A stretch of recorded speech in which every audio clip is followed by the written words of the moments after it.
In a city where power grew from the seeds of silence, they thought they had perfected corruption. From street corners to the governor's mansion, an empire thrived on a simple truth: people would always choose safety over justice. The drugs moved quietly through neighborhood stores, the money vanished into shell companies, and convenient suspects took the fall when questions got too loud. Then they arrested Malik Thompson. They saw what they wanted to see: just another black teenager in the wrong place at the wrong time, the perfect distraction from their crumbling empire. What they didn't see was his best friend Jeremiah Williams, watching from the shadows. A quiet 14-year-old who witnessed everything. The man in the expensive suit, the mysterious package, the two perfect arrests that followed. They say the most dangerous person in any room is the one with nothing left to lose. But they were wrong.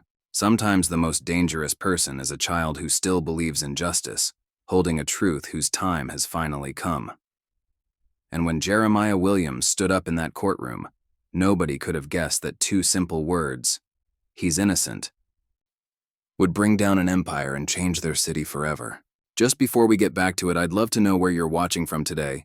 And if you're enjoying these stories, make sure you're subscribed, because tomorrow's special episode is one you definitely don't want to miss. The cracked mirror in the boys' locker room reflected Jeremiah Williams's troubled expression as he adjusted his worn basketball jersey. The 14-year-old's dark eyes held a wisdom that seemed out of place on such a young face, though right now they mostly showed exhaustion. Practice had run late again, but he didn't mind. Basketball was one of the few things that made sense in his world. The rhythmic bounce of the ball, the squeak of sneakers on hardwood, the perfect arc of a well-executed shot. These were constants he could rely on. The locker room still smelled of sweat and old sneakers, mixed with the sharp tang of industrial cleaner. Jeremiah took his time packing up, partly to avoid the rush of other players heading home, but mostly because he knew what waited for him: an empty apartment and a stack of homework that wouldn't do itself. "Yo, J-Man, you planning to live in that locker room?" Malik Thompson's voice echoed off the tile walls, followed by his characteristic laugh that always seemed to fill any space it occupied. Malik's tall frame appeared in the mirror behind Jeremiah, still dressed in his practice gear, his dark skin glistening with sweat despite having already showered. At 14, Malik already stood nearly 6 feet tall, all lean muscle and natural athleticism. "Just thinking," Jeremiah replied, shouldering his backpack. The weight of his textbooks reminded him of the math homework waiting at home. His mother, Lisa, would be working her second shift at the diner, and he'd have to heat up leftovers again. The microwave dinner wouldn't be much, but it was better than nothing. "You think too much. That's your problem." Malik spun a basketball. On his finger, a trick that had become as natural as breathing to him. "But that's why we're best friends. You think, I act, and together we're unstoppable." His grin was infectious, the kind that made everyone around him want to smile, too. Coach Wilson's voice carried from his office down the hall. "Thompson, Williams, lock up when you leave." The sound of his keys jingling and heavy footsteps followed, then the distant slam of the gym's double doors. "Come on," Malik said, tucking the basketball under his arm. "Mom's making her famous mac and cheese tonight. You know there's always a plate for you." Jeremiah smiled, but shook his head. "Thanks, but I should head home. Mom left me some work to do." It wasn't entirely true. Lisa hadn't left him any specific tasks, but Jeremiah knew she worried less when he was safely at home. They walked out into the cooling evening air, their sneakers scuffing against the cracked sidewalk. The neighborhood wasn't much to look at. Abandoned storefronts with faded signs, chain-link fences wrapped in dying vines, and the occasional group of men hanging around street corners. But it was home. The setting sun painted the worn buildings in shades of orange and purple, almost making them beautiful. A police cruiser rolled slowly past them, the officer inside watching with that familiar mix of suspicion and disdain. Malik's dribbling never faltered, but Jeremiah noticed how his friend's shoulders tensed slightly. "Coach says you've got a real shot at varsity next year," Jeremiah said, trying to distract them both. "Those scouts at last week's game couldn't take their eyes off you. I heard one of them talking about college programs. Malik's usual confident smile flickered for a moment. Yeah, if they can see past. He gestured vaguely at himself, letting the words hang in the air. They both knew what he meant. They'd seen how quickly people made assumptions about young black men in their neighborhood. How a hoodie or a basketball could transform from ordinary objects into supposed signs of threat. They'd be stupid not to see how good you are, Jeremiah insisted. You're the best player this school's had in years. Coach said so himself. Maybe, Malik replied, his voice unusually quiet. But you know how it is, Jay. One mistake, one wrong place at the wrong time, and none of that matters anymore. They just see what they want to see. The words hung heavy between them as they approached Miller's corner store. The fluorescent open sign buzzed faintly, casting a pale blue glow on the sidewalk. Through the fingerprinted windows, Jeremiah could see Mr. Miller's balding head behind the counter, but something about the scene made him pause. A man in an expensive-looking dark suit stood talking to Mr. Miller, whose normally ruddy face had gone pale. The suit seemed out of place in their neighborhood. Too crisp, too clean, too expensive. The man's posture was casual, but something about the way he leaned on the counter reminded Jeremiah of the way cats looked just before pouncing did. You see that? Jeremiah whispered. But Malik was focused on his dribbling, practicing the behind-the-back move Coach had shown them earlier. Before Jeremiah could say more, a figure in a black ski mask burst through the store's door. The man wasn't large, but he moved with purpose, clutching a small package wrapped in brown paper. Not cash from the register, just that single package. The masked man's breathing was controlled, not panicked like you'd expect from a robber. Hey! Mr. Miller's shout broke the evening quiet. The masked man sprinted past them, disappearing down an alley. His footsteps were eerily quiet, like he'd planned this route carefully. Seconds later, police sirens pierced the air. 2 patrol cars screeched around the corner, their response time impossibly quick, as if they'd been waiting nearby. 4 officers jumped out, weapons drawn. Jeremiah's heart pounded as he raised his hands instinctively, but the officers ignored him completely. Get on the ground! Now! An officer tackled Malik from behind, sending the basketball bouncing away, into the gutter. Malik's face hit the concrete hard, the sound making Jeremiah's stomach turn. Wait! Jeremiah stepped forward, his voice cracking with panic. He didn't do anything. We were just walking home from practice. We've been at the school. Coach Wilson can tell you. Shut up and stay back. Another officer shoved Jeremiah away, while 2 more pinned Malik down, roughly cuffing his hands behind his back. Their movements were practiced, mechanical, as if they'd decided Malik's guilt before they'd even arrived. I swear I didn't do anything. Malik's voice cracked with fear. Blood trickled from his split lip where it had hit the sidewalk. Jeremiah, tell them. Tell them we were at practice. Tell them about Coach. Jeremiah opened his mouth to protest again, but caught a glimpse of something that made his blood run cold. The man in the dark suit was watching from a black sedan parked across the street. Their eyes met, and the man's expression was clear, a warning. The message in his cold stare needed no words. Stay quiet, or else. You're under arrest for armed robbery, the officer announced, yanking Malik to his feet. You have the right to remain silent. This is crazy. Jeremiah, please. Malik's eyes found his friends as they pushed him toward the patrol car. The fear in them was like nothing Jeremiah had ever seen before. This wasn't just fear of getting in trouble. This was the fear of someone who knew the system wasn't designed to protect them. But Jeremiah stood frozen, the man in the suit's threatening gaze still burning into him. He watched helplessly as they shoved his best friend into the back of the patrol car. The same friend who'd stood up for him against bullies in elementary school, who'd shared his lunch when Jeremiah's mom couldn't afford groceries, who'd taught him to play basketball when everyone else laughed at how clumsy he was. The patrol cars pulled away, their sirens silent now, as if they didn't want to draw more attention than necessary. The man in the suit got into his black sedan and drove off in the opposite direction, his tinted windows rolling up smoothly. Mr. Miller had disappeared back into his store.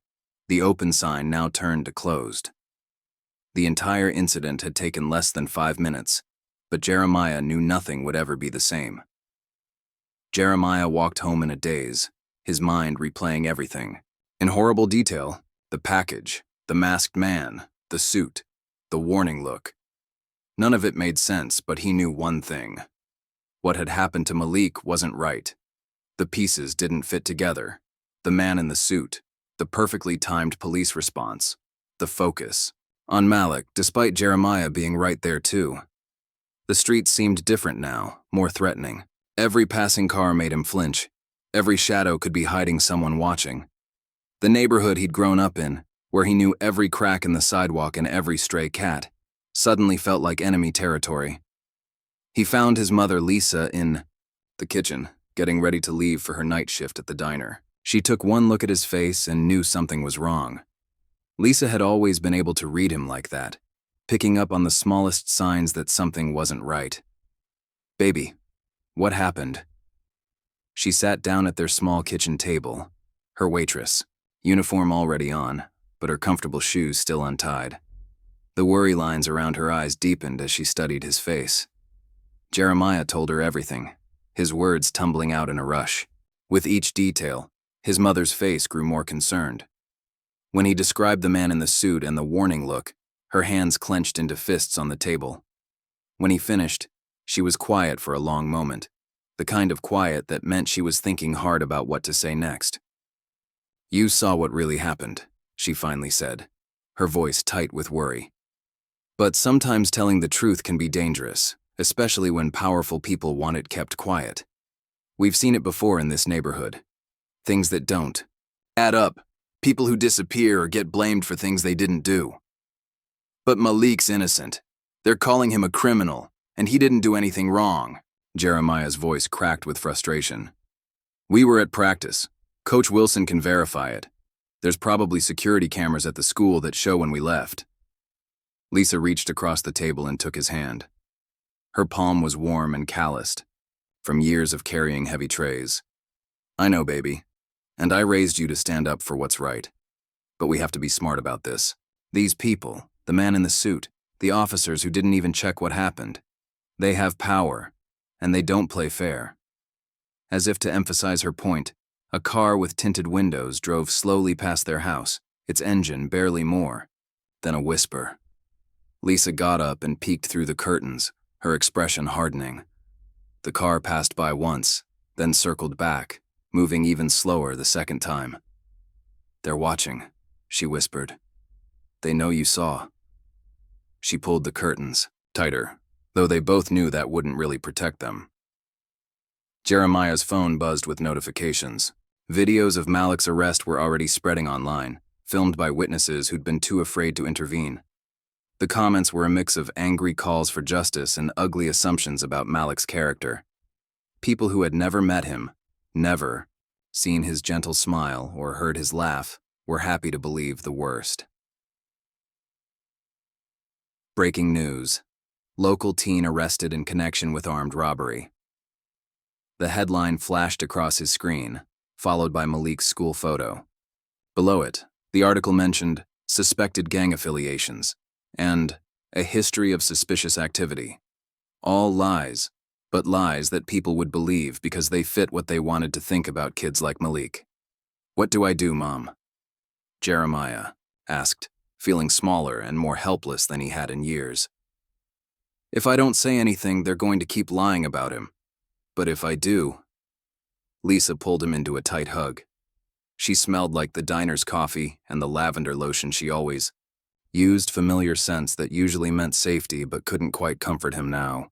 "For now, you stay quiet and stay safe. We'll figure this out together. But promise me you won't do anything without talking to me first." Jeremiah nodded against her shoulder, but his mind was already racing. The truth was burning inside him, demanding to be told. But every time he thought about speaking up, he saw the man in the suit's cold eyes, felt the weight of his silent threat. And now it wasn't just his safety he had to worry about.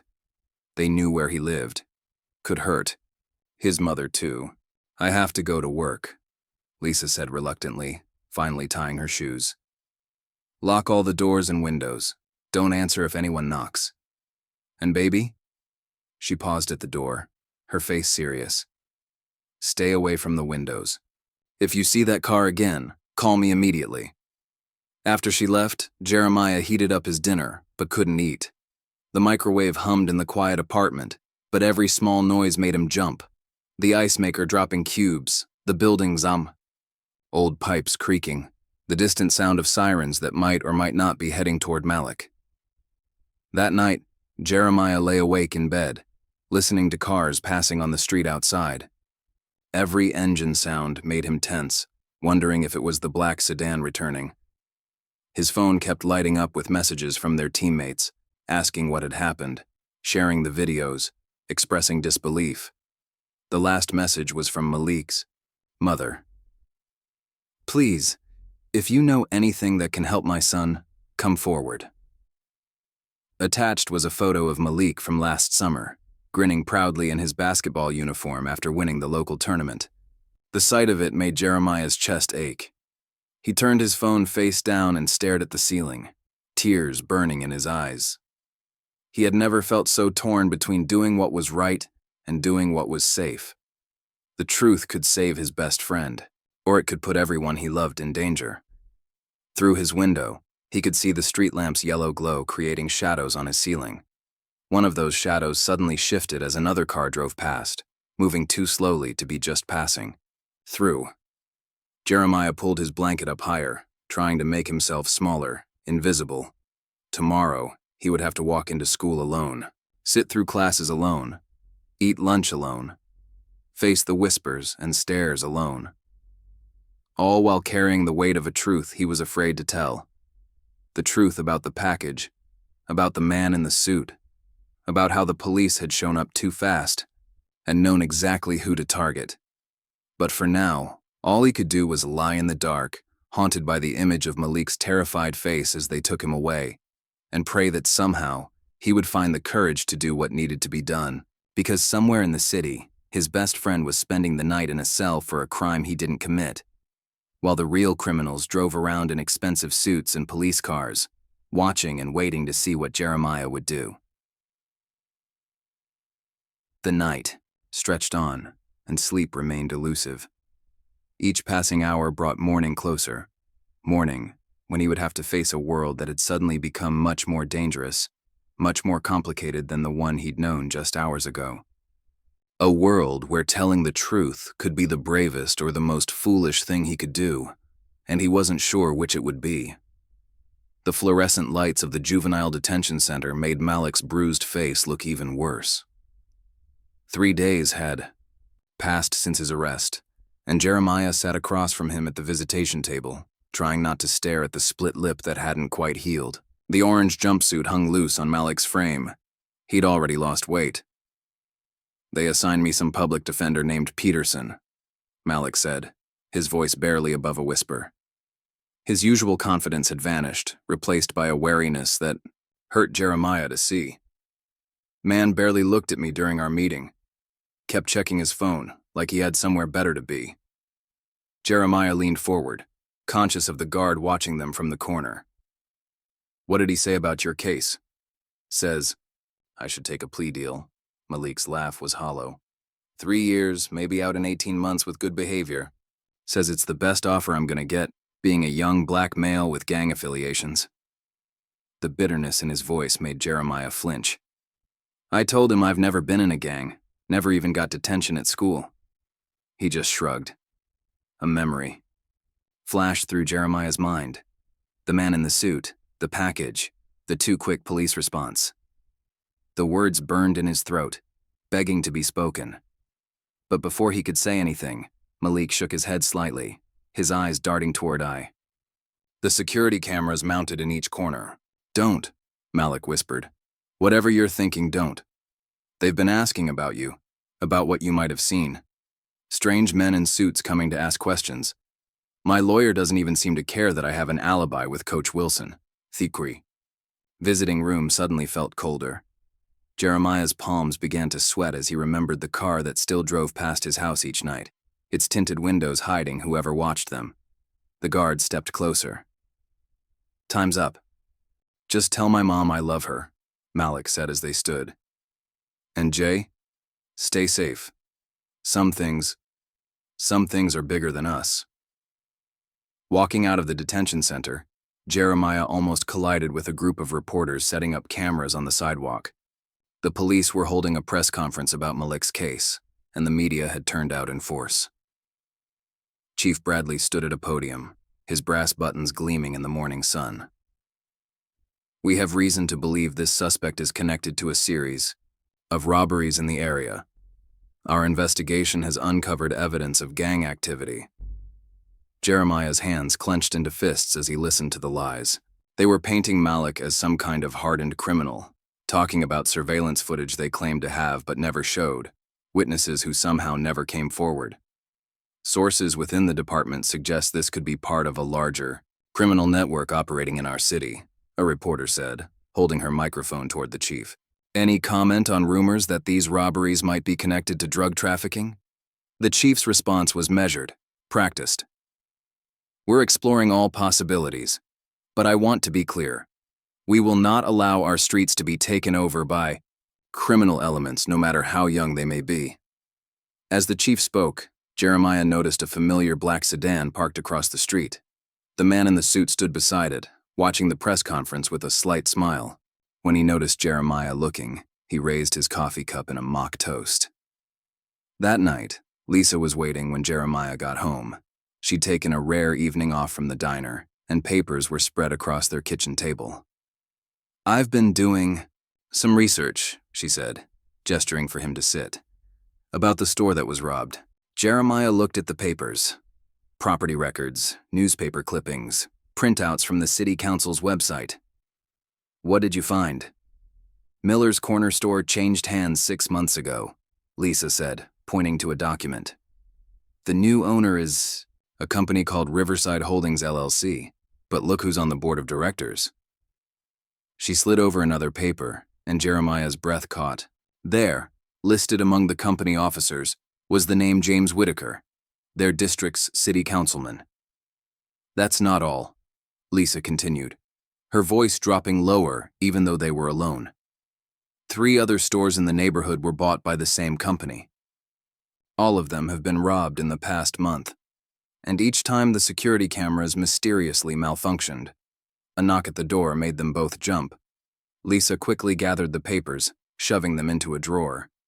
Through the peephole, they saw 2 people, a man and a woman wearing matching black jackets with Community Action Network printed on the back. Mrs. Williams, the woman called through the door. We need to talk about what's happening in our neighborhood, about the robberies, and about Malik Thompson. Lisa pressed a finger to her lips, signaling Jeremiah to stay quiet. They waited until footsteps retreated down the hallway before breathing again. They're not really activists, Lisa whispered. I've seen them before, watching the diner when certain people come to meet. They're connected to whatever's really going on. Jeremiah's phone buzzed, a news alert. Another video of Malik's arrest had surfaced. This one showing more clearly how the officers had ignored his attempts to explain about basketball practice. The comments were a battlefield between those demanding justice and those defending the police. Mom, Jeremiah said, showing her the video. We have to do something. They're destroying his life over a lie. Lisa's face was troubled. Baby, I think this goes deeper than we know. The councilman, the fake activists, the police chief, they're all connected somehow. And that package they stole, I don't think it was random. She was interrupted by the sound of breaking glass. They rushed to Jeremiah's room to find a brick had been thrown through his window. Wrapped around it was a note. Keep your mouth shut, or the next one won't miss. Lisa called the police, but the officers who came seemed uninterested. They barely looked at the brick, didn't dust for fingerprints, and suggested it was probably just kids causing trouble. One of them, Officer Parker, lingered behind as his partner returned to their car. Word of advice, Parker said quietly, not looking directly at them. Whatever you think you know, forget it. Some doors are better left closed. He paused, then added, Shame about the Thompson kid. Wrong place, wrong time, wrong color. But that's how it goes, right? After the police left, Lisa double-checked all the locks while Jeremiah cleaned up the broken glass. Neither of them spoke about the officer's warning, but its meaning was clear. The police weren't just failing to help, they were actively part of whatever was happening. That night, Jeremiah couldn't sleep again. His boarded-up window made the room feel like a prison cell, and he couldn't stop thinking about Malik in his real cell, facing years behind bars for something he didn't do. Around midnight, his phone lit up with a message from an unknown number. "Meet me tomorrow, 4 p.m., library. Reference section. Come alone. Bring what you saw." Jeremiah showed the message to his mother in the morning. "It could be a trap," she said, but her expression was thoughtful. "Or it could be someone else who knows the truth and wants to help." "I have to try," Jeremiah replied. "For Malik." Lisa was quiet for a long moment. "Okay," she finally said. "But we do this smart. I'll be outside in the car, watching. You go in, but at the first sign of trouble you run. Promise me." The next day, Jeremiah's heart pounded as he walked into the library. The reference section was deserted except for one person, a woman in her 30s with close-cropped hair and tired eyes typing on a laptop. "You must be Jeremiah," she said without looking up. "I'm Sarah Chen. I'm an investigative journalist, and I think your friend Malik was set up to take the fall for something much bigger." She turned her laptop around, showing him a complex diagram of connections: businesses, politicians, police officers, all linked by lines and notes. The store robberies, the corrupted evidence, the rushed arrests, they're all part of a pattern. But I need a witness. Someone who saw what really happened. Someone like you. Jeremiah stared at the screen, recognizing names. Councilman Whitaker, Chief Bradley, Riverside Holdings LLC. "Why should I trust you?" Sarah smiled grimly. "Because unlike them, I can prove everything I claim." She pulled out a manila envelope. "This contains financial records showing millions moving through shell companies tied to the councilman. Store robberies used as cover for drug shipments, falsified police reports. But without a witness to connect the dots, it's just circumstantial." "They're watching my house," Jeremiah said. "They threatened my mom." "I know. They threatened me too." Sarah rolled up her sleeve, showing a fresh bruise. "But here's the thing about bullies. They only win if we stay scared. Your friend Malik? He's not the first person they've framed, and he won't be the last unless someone stands up." A shadow fell across the table. Jeremiah turned to see two men in dark suits at the end of the aisle, one of them painfully familiar. Sarah quickly closed her laptop. "Time to go," she whispered, sliding a business card into Jeremiah's hand. "Think about what I said, and watch your back. They're getting nervous, which means they're getting dangerous." Jeremiah walked home taking a circuitous route, checking constantly for followers. But he couldn't stop thinking about Sarah's words, about the evidence she'd shown him. The pieces were starting to fit together. The package, the staged robbery, the quick arrest. All of it orchestrated to keep something bigger hidden. When he got home, Lisa was watching the news.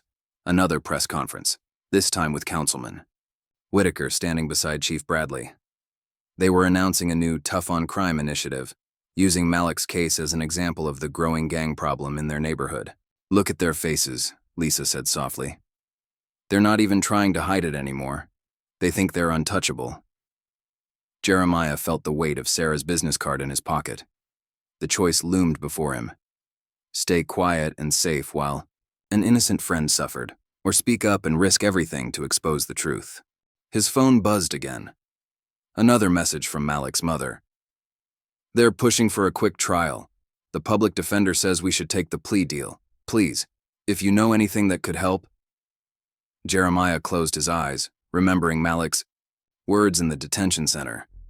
"Some things are bigger than us."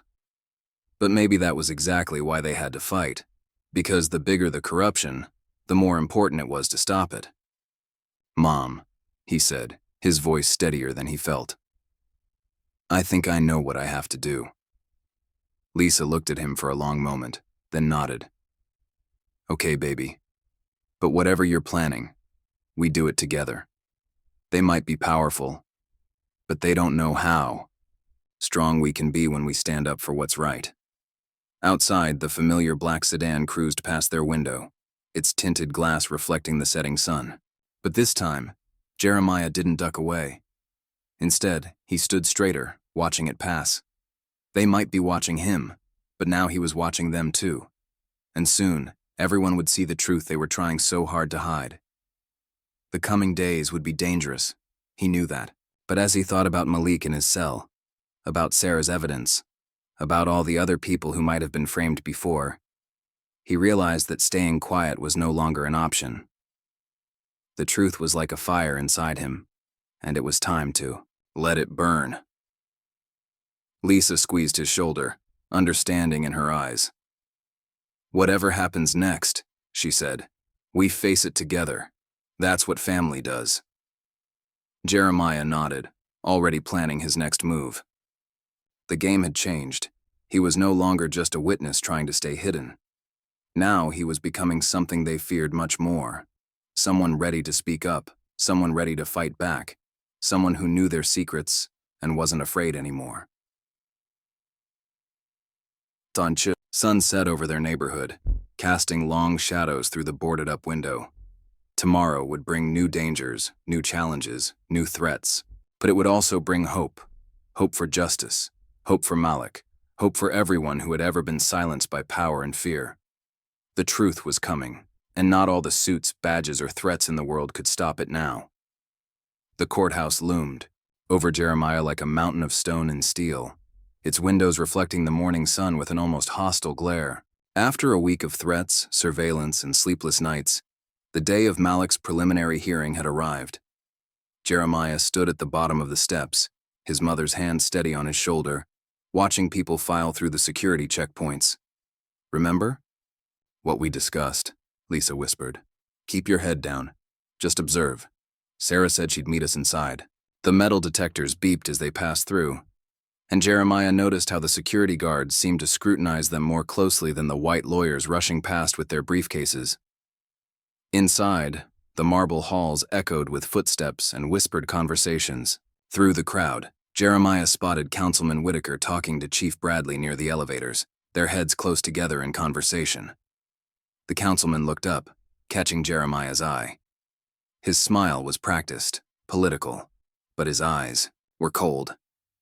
He whispered something to the chief, who turned to stare at Jeremiah with undisguised hostility. "This way." Sarah Chen appeared beside them, guiding them down a side hallway. The journalist looked different today, professional in a blazer and skirt, her usual casual demeanor replaced by focused intensity. "Courtroom 3. But be prepared.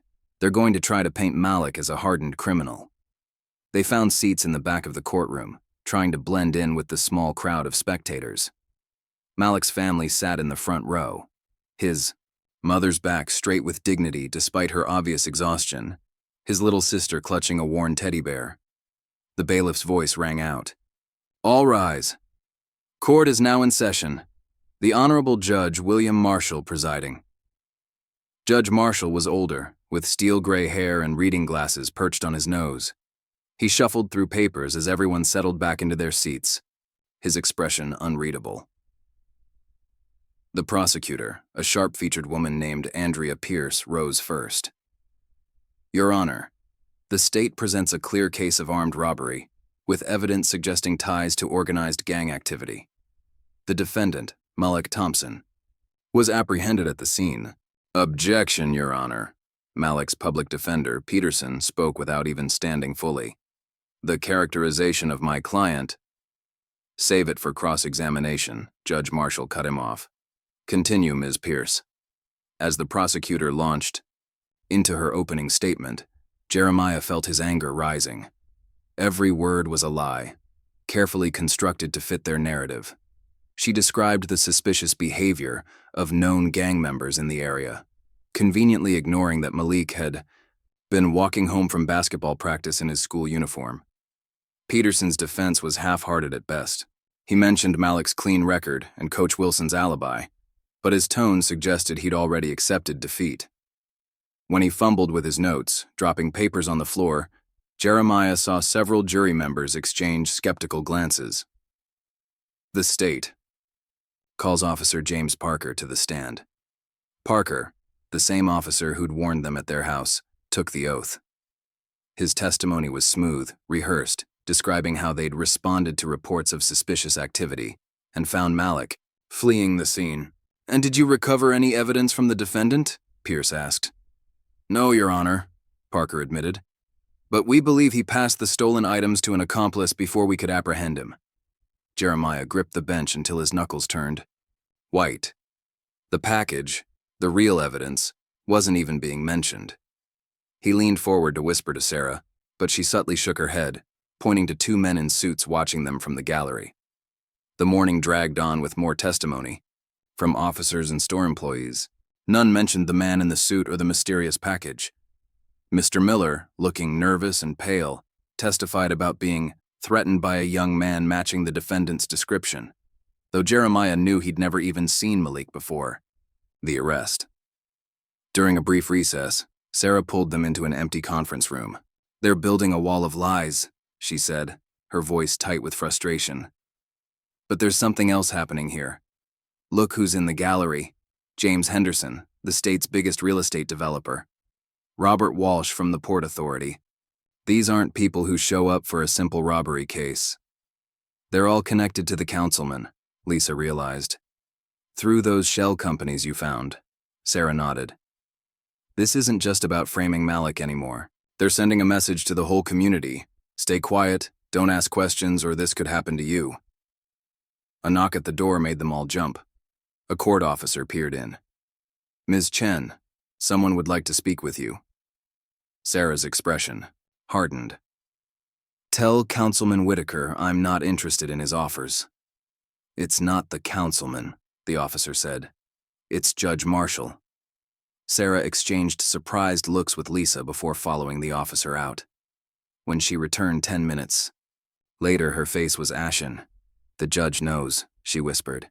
"Not everything, but enough. He's being pressured to push this through quickly, but he has doubts. He asked if I had any concrete evidence of misconduct." "The package," Jeremiah said suddenly. "Everyone's testified about a robbery, but nobody's mentioned what was actually stolen. Because it wasn't money, it was that package, and the security cameras would have shown the real robber," Sarah finished, "if they hadn't conveniently malfunctioned." She pulled out her phone, scrolling through documents. "I've been tracking similar malfunctions at other properties owned by Riverside Holdings. Always on specific dates, always when certain shipments were scheduled." The afternoon session began with character witnesses for the prosecution. Teachers who remembered Malik as troubled, though his grades were good. A school resource officer who claimed he'd seen Malik with known gang members, his basketball teammates. Even a neighbor who described him as intimidating, despite his reputation for helping elderly residents with their groceries. Peterson's cross-examinations were weak, missing obvious contradictions. When Malik's basketball coach finally took the stand to provide his alibi, the prosecutor skillfully twisted his words, suggesting that leaving practice early was proof of planning the robbery. Jeremiah felt sick watching Malik at the defendant's table. His friend sat slumped in his chair, the orange jumpsuit hanging loose on his frame, dark circles under his eyes speaking of sleepless nights. Every lie seemed to weigh on him, pushing him further down. During another break, Sarah received a text that made her curse under her breath. "They're pushing for an immediate arraignment," she said. "They want Malik to accept a plea deal before we can build a proper defense. 6 years, reduced to 4 with good behavior." 6 years? Lisa's voice shook with anger. "For a crime he didn't commit? He'd be 20 before he got out. They're hoping he'll be scared enough to take it," Sarah explained. "Once he pleads guilty, it doesn't matter what evidence we find later. The case is closed, the questions go away, and their secret stays safe." Jeremiah watched Malik being led back into the courtroom, shoulders hunched under the weight of the lies surrounding him. Something inside him snapped. "I have to say something," he declared. "I was there. I saw everything. I can testify." "Jeremiah." "No," Lisa grabbed his arm. "You heard Sarah. They've got powerful people watching. This goes all the way to the state level. They could hurt you, or worse. They're already hurting people. Jeremiah's voice rose with emotion. Malik, his family, everyone in our neighborhood who's afraid to speak up. How many others have they framed? How many lives have they ruined because everyone was too scared to stop them? Sarah studied him thoughtfully. He's right. We need a witness, someone they can't ignore or discredit easily. A teenager who was there who can testify to what he saw. It could break their whole narrative. They'll come after him, Lisa protested. You've seen what they're capable of. Maybe, Sarah admitted. But they're also getting sloppy, desperate. The judge is suspicious, the media's asking questions, and too many people are watching now. If Jeremiah testifies, it could give others the courage to come forward too. The courtroom doors opened for the afternoon session. As they filed back in, Jeremiah noticed more faces in the gallery. Community activists, local reporters, even some of Malik's teammates and their parents. The story was growing too big to contain. I'm doing it, he whispered to his mother. Not just for Malik, for everyone they've hurt, everyone they've scared into silence. You taught me to stand up for what's right, no matter how hard it is. Lisa's eyes filled with tears, but she nodded. Together, she reminded him. Whatever happens, we face it together. Sarah squeezed his shoulder. I'll talk to Malik's lawyer, get him to call you as a witness. But be ready. They'll try to discredit. You twist your words, maybe even threaten you openly in court. Are you sure about this? Jeremiah watched as Malik was led back to the defendant's table. His friend looked up, their eyes meeting briefly. In that moment, Jeremiah saw past the fear and exhaustion to the person he knew, the kid who'd taught him basketball, who'd stood up to bullies, who'd never backed down from doing what was right. I'm sure, Jeremiah said firmly. They think they can scare everyone into staying quiet, into accepting their lies. But they're wrong. The truth matters. Justice matters. And I'm not going to let them take that away from us. Sarah nodded, already, typing on her phone. I'll have the evidence ready. Everything I've gathered about the shell companies, the pattern of robberies, the corrupted security footage. Once you testify about what you saw, it all fits together. The judge called the court back to order. As the prosecutor launched into another round of character assassination, Jeremiah sat straighter in his seat. Tomorrow, he would take the stand. Tomorrow, the truth would finally come out. He felt eyes on him, the councilman, the police chief, the men in suits scattered throughout the gallery. Their threats and intimidation had worked for so long because people were isolated, afraid to stand alone, but they weren't alone anymore. Looking around the courtroom, Jeremiah saw determination in his mother's face, professional focus in Sarah's expression, growing hope in Malik's family's eyes. Even some of the jurors seemed to be paying closer attention, perhaps sensing that there was more to this case than they'd been told. The afternoon sun slanted through the high windows, casting long shadows across the courtroom floor. Tomorrow, those shadows would begin to recede as light was finally shed on the truth. Tomorrow, the real story would be told. Jeremiah wasn't just a witness anymore. He was becoming something much more powerful. A voice for justice. A symbol of courage. Proof that even the most carefully constructed lies could be torn down by someone brave enough to speak the truth. The cost might be high, but silence had its own price. One paid in broken lives and stolen futures. It was time to show that some things were worth fighting for, worth risking everything to protect. Tomorrow, 2 simple words would change everything. He's innocent, and no amount of power, money, or corruption would be able to bury the truth again. Morning light filtered through the courthouse windows, casting long shadows across the marble floors as people filed into courtroom 3 for the second day of Malik's hearing. The gallery was packed. Word had spread about potential revelations, drawing more spectators than the previous day. Local reporters clutched notebooks, community members whispered among themselves, and suits filled the back rows like dark birds of prey. Jeremiah's heart thundered in his chest as he sat between his mother and Sarah Chen. They'd arrived early, watching the room fill up person by person. Each familiar face from their neighborhood gave him strength. Each suspicious glare from the suits reminded him of what was at stake. "Remember," Sarah whispered, "stick to what you saw. Don't let them twist your words or rush you. The truth is on our side." Lisa squeezed his hand. "Whatever happens, I'm proud of you, baby." The bailiff's voice cut through the murmur of conversation. "All rise. Court is now in session. The Honorable Judge William Marshall presiding." As everyone settled back into their seats, Jeremiah caught Malik's eye at the defendant's table. His friend looked different today, still tired, still wearing that oversized orange jumpsuit, but sitting straighter, as if sensing something was about to change. The prosecutor, Andrea Pierce, rose smoothly to her feet. "Your Honor, the state would like to continue with testimony regarding the defendant's character and known associations." Objection. Peterson, Malik's public defender, finally showed some spark of life. "Your Honor, I have a witness who was present at the scene of the alleged crime. Someone who can testify to what actually happened that day." Judge Marshall peered over his reading glasses. "Approach the bench." As the lawyers huddled with the judge, Councilman Whitaker shifted in his seat, leaning over to whisper something to Chief Bradley.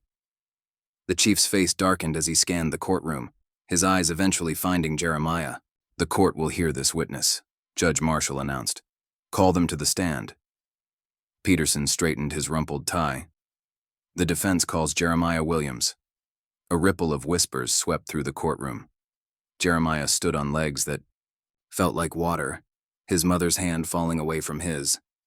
As he walked toward the witness stand, he felt every eye in the room boring into him.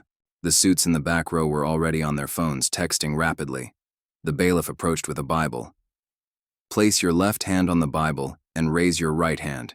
Do you swear to tell the truth, the whole truth, and nothing but the truth, so help you God?" "I do." Jeremiah's voice came out steadier than he expected. Peterson approached, his earlier lethargy seemingly forgotten. "Mr. Williams, where were you on the afternoon of April 15th? "I was walking home from basketball practice with Malik Thompson. We'd stayed late to work on some new plays Coach Wilson taught us." "And what did you see as you passed Miller's corner store?" Jeremiah took a deep breath, remembering Sarah's advice. "We saw Mr. Miller talking to a man in an expensive dark suit. Mr. Miller looked scared. A few minutes later, a masked man ran out of the store with a package. Not money, just a brown paper package." Objection. Pierce was on her feet. "This witness is clearly coached, reciting a rehearsed story. I'm telling the truth." Jeremiah's voice rang out clear and strong, silencing the courtroom. Even the judge seemed taken aback by his conviction. "Continue, Mr. Williams," Judge Marshall said after a moment. "But stick to what you personally witnessed." Jeremiah nodded, then described everything. The masked man's careful movements, the police's impossibly quick arrival, the brutal arrest of Malik despite his obvious innocence. With each detail, he saw reactions ripple through the courtroom. Jurors leaned forward. Reporters scribbled frantically. The suits in the back looked increasingly uncomfortable. "And the man in the suit," Peterson prompted. "Did you see him again after the robbery?" "Yes. He was watching from a black sedan across the street. When the police arrested Malik, the man smiled. Later, I saw him talking to—" Objection, Pierce's voice cracked like a whip. "This witness is making unfounded accusations." "Your Honor," Peterson countered, suddenly animated. "This goes to establishing a pattern of suspicious activity surrounding the arrest." Judge Marshall held up his hand. "I'll allow it, but tread carefully." Jeremiah continued, describing the surveillance of his house, the threatening note thrown through his window, Officer Parker's warning. As he spoke, he noticed Judge Marshall, studying Chief Bradley and Councilman Whitaker with increasing scrutiny. "One more question," Peterson said. "Why did you wait until now to come forward?" Jeremiah looked directly at the suits in the back row, then at Chief Bradley, and finally, at Councilman Whitaker. "Because I was scared." They made it clear what would happen to people who told the truth. But I couldn't let them send my friend to prison for something he didn't do, just to cover up their secrets.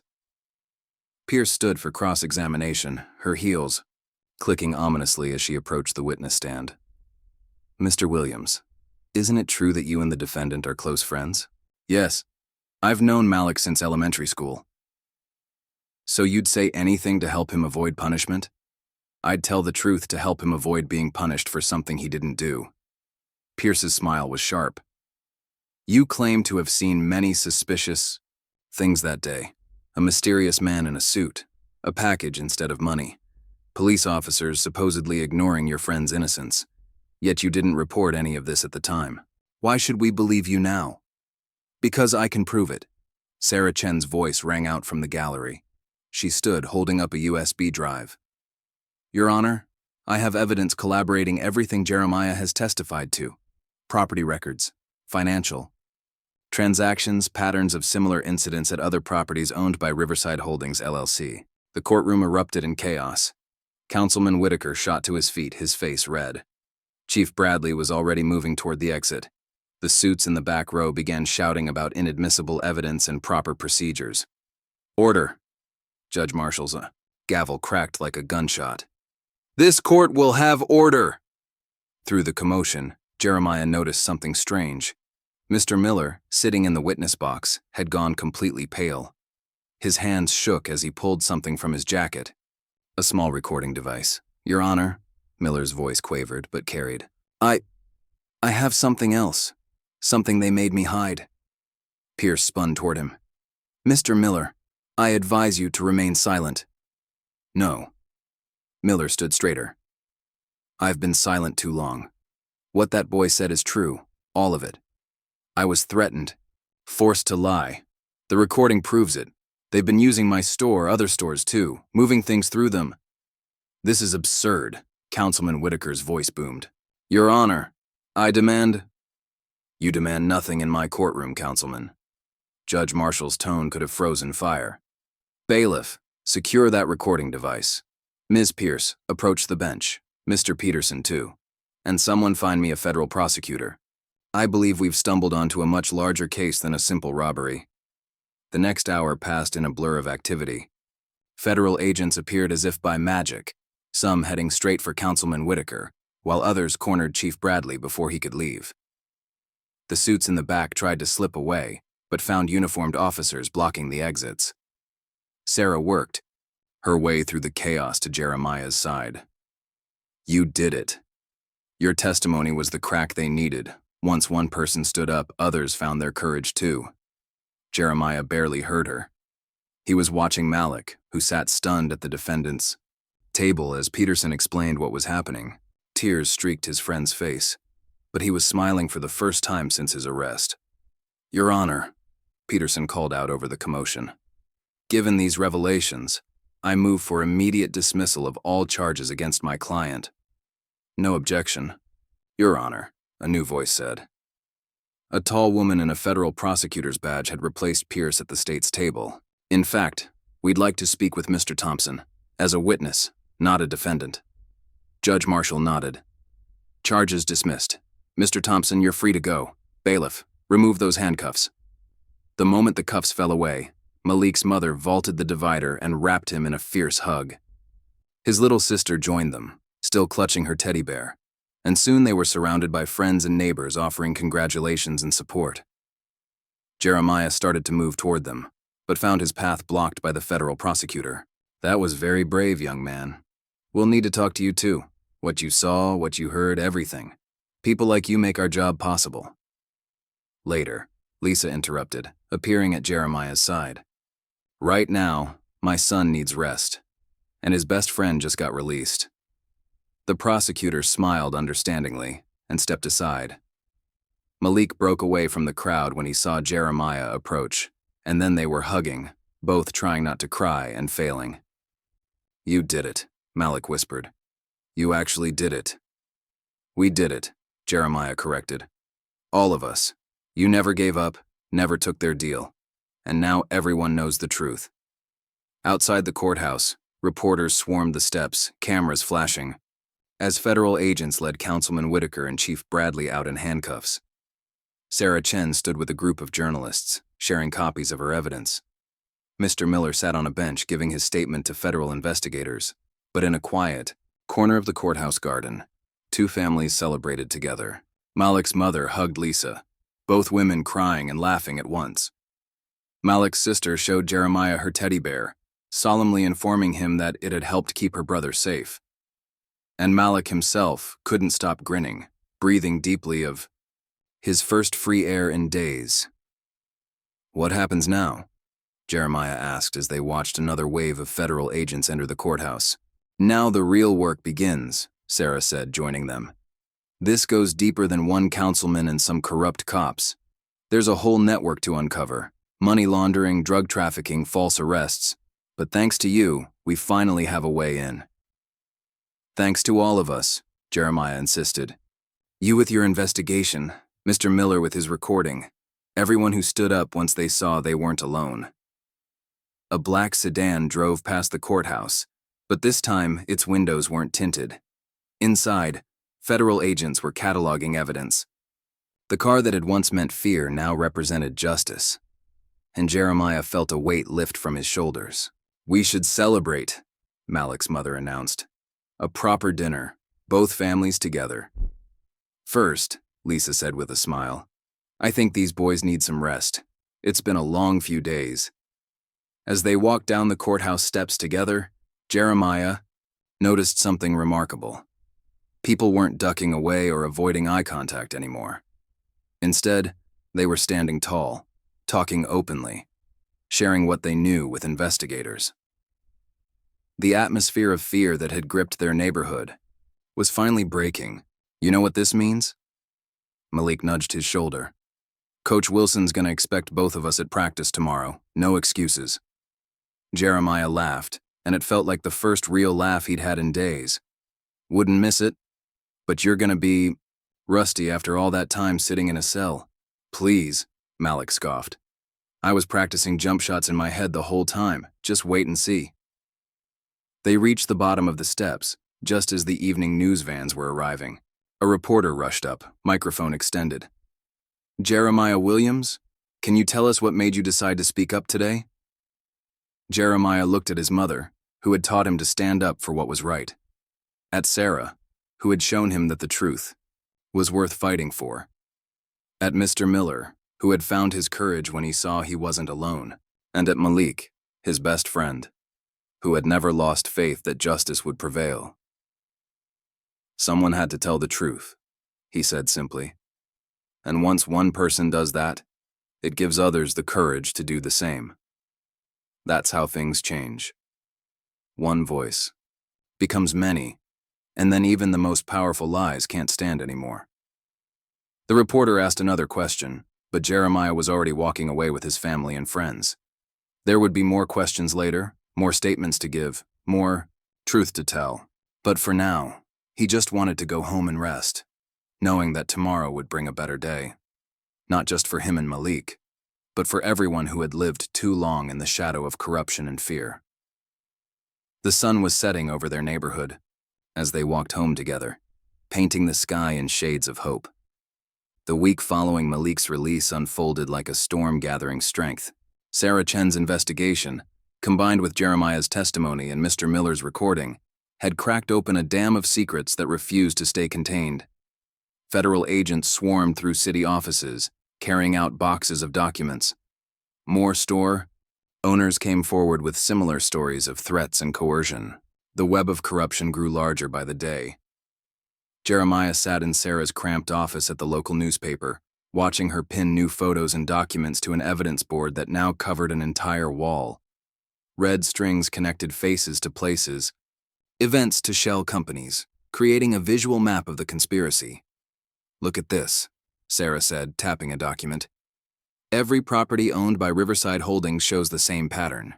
Security cameras disabled on specific dates, matching scheduled deliveries from shell companies registered to offshore accounts. The package you saw? Probably part of their regular shipments." "But why frame Malik?" Jeremiah asked, studying the complex web of connections. "Why draw attention to themselves like that?" because of this.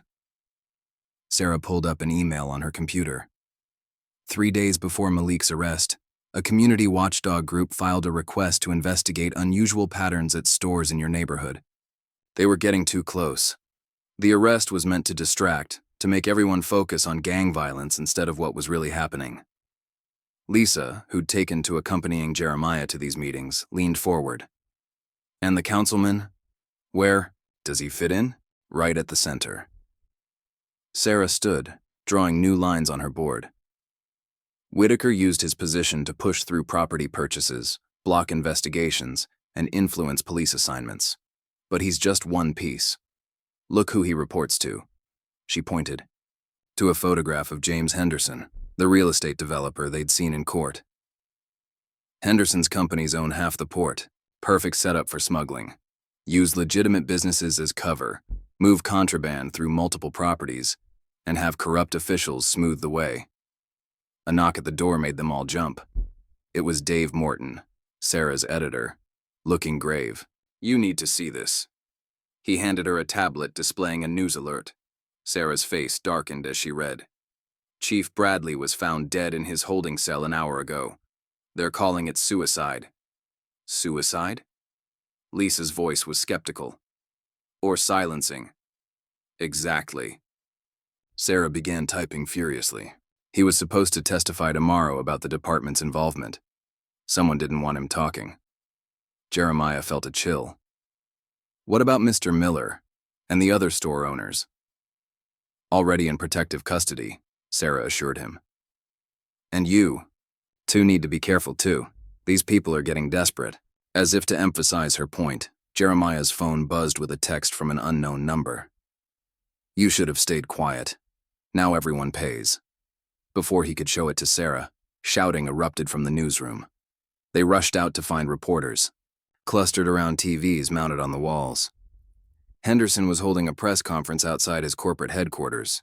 These accusations are absolutely false, Henderson declared, his expensive suit immaculate, his smile confident.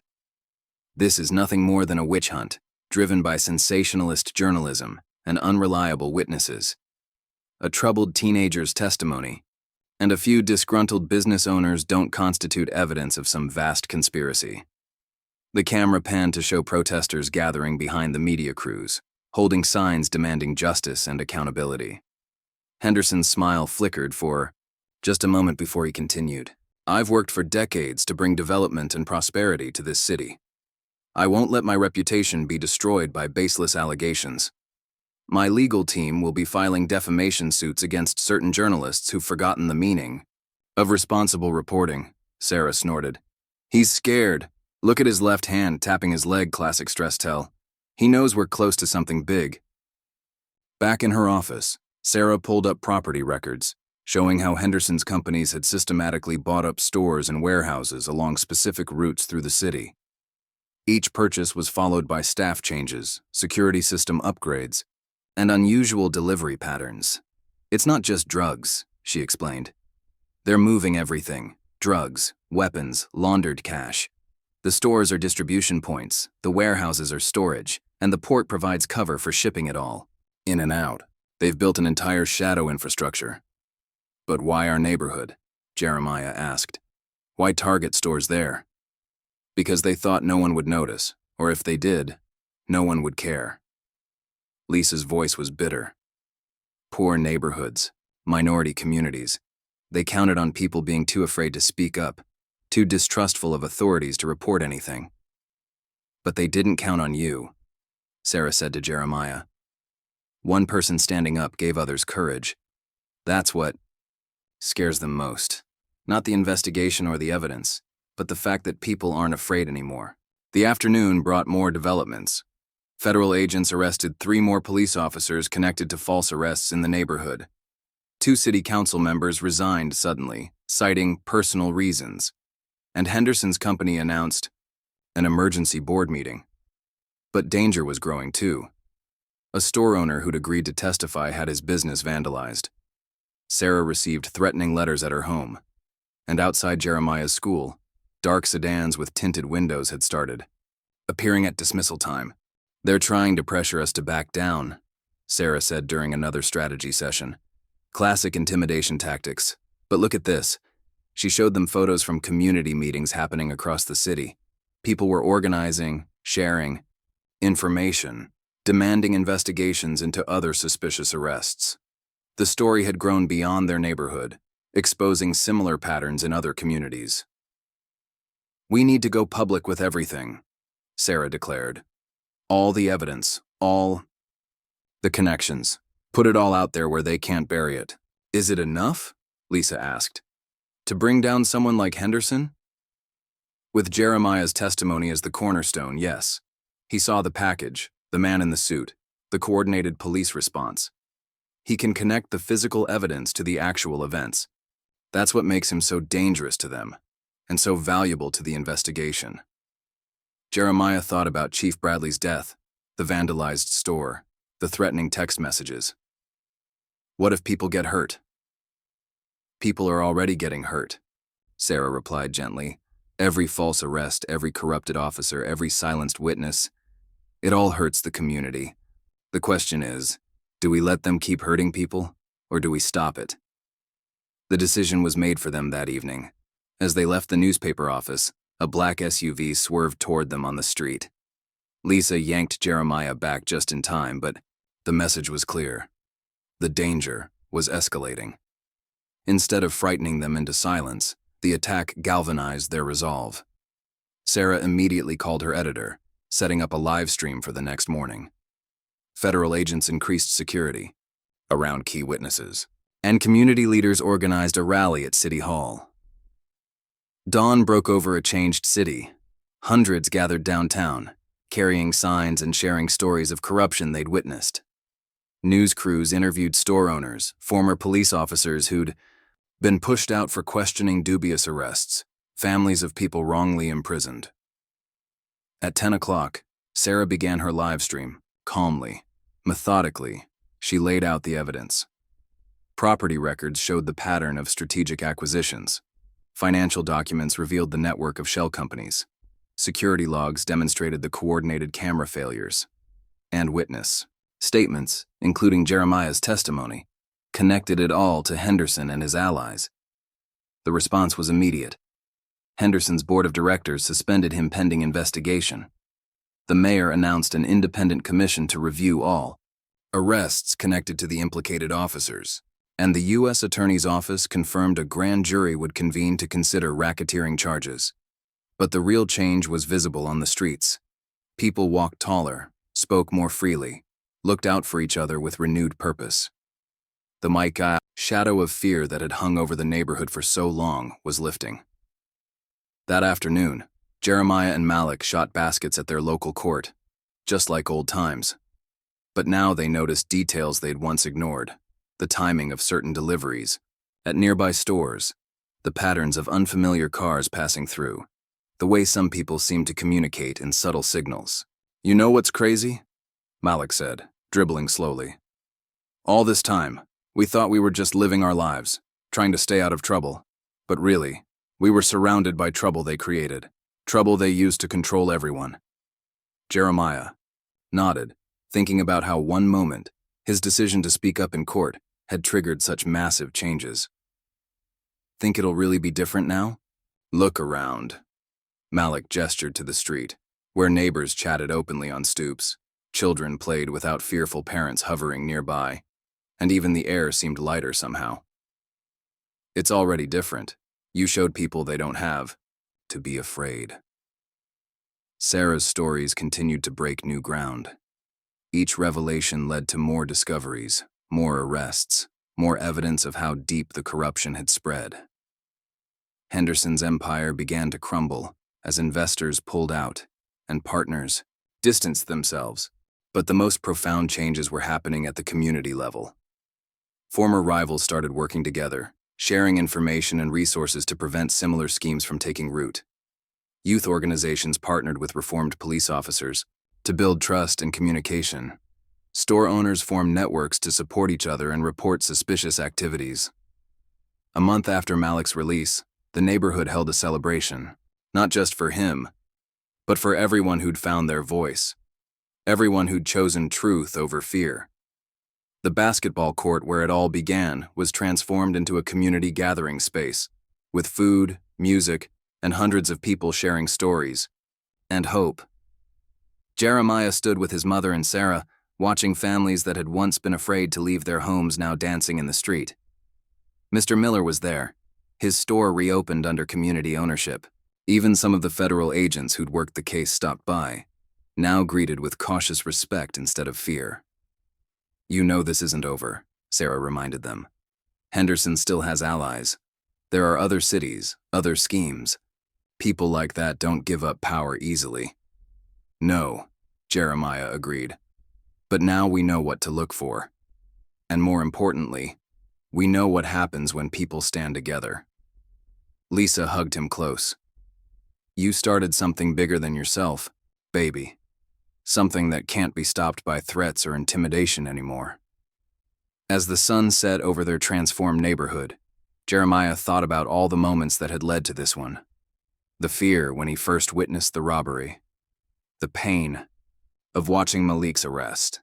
The courage it took to speak up. The strength they'd all found in standing together. The truth had cost them their illusion of safety, but it had given them something far more valuable. Real power. The kind that comes from unity and purpose. The shadows hadn't disappeared completely. There would always be people who abused power, who preyed on fear and silence. But now they faced a community that knew its strength, that understood the importance of speaking up, that refused to be controlled by fear. As children played freely on the court, where he and Malik had once practiced in nervous silence, Jeremiah realized that some victories weren't about defeating an enemy.